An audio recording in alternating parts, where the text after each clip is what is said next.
Hi students, in the previous sections you learned how to solve a pair of linear equation graphically.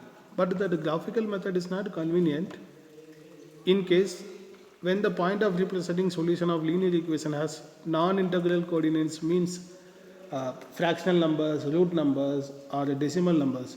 When our solution comes in a fractional, decimal and root, there is every possibilities of making mistakes. So we need an alternative method to find the solution, right? That alternative way of finding the solution is called algebraic method of solving pair of linear equations.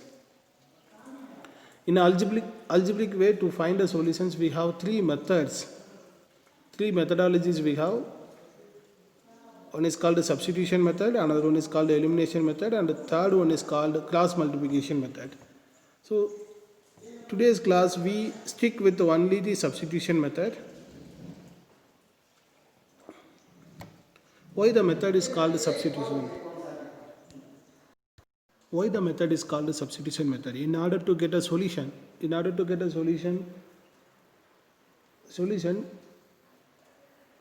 we put the value of one variable from one equation to other equation, or we substitute the value of one variable into the other equation. That is why that method is called the substitution method.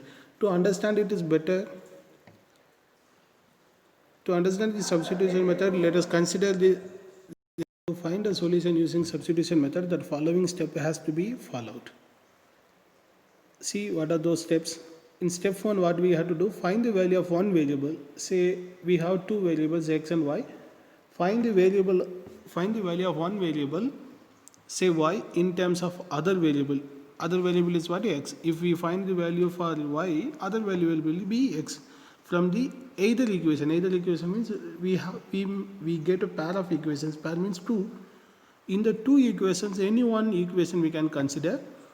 From that equation, we have to find out the value of one variable in terms of other, either x or y. That is whichever is convenient for you. It depends on you.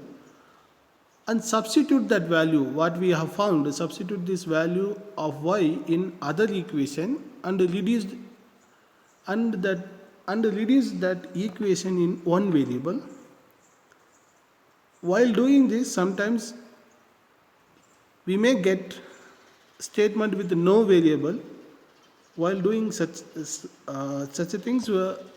when we doing the step 2, in some cases we may not get any variable there, but we may get both the sides are equal, both right hand side and left hand sides are equal. In such a cases, that statements are considered as a true. There we can conclude that pair of linear equation has infinitely many solutions. Both the sides, where we get both the sides are not having any variable and both the sides are equal, their statement is true. The pair of linear equation has infinitely many solutions. If suppose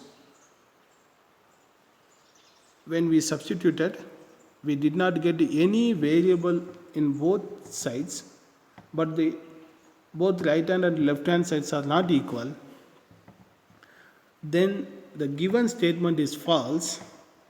The pair of linear equation is inconsistent. Inconsistent means it doesn't have a common solution. In graphical manner, if we see that the graphically, if you go for solving that solution, you will get a parallel lines. Where the parallel line comes, they doesn't have a common solution. So we can conclude it. That pair of linear equation doesn't have a common solution. That's all. If both the cases are not came, we have some variable. Then we get a value of x or y, whatever we have taken first. That obtained solution has to be substituted in the step 1 equation, step 1 equation, then we get a final answer. So to understand it better, let's solve some problems.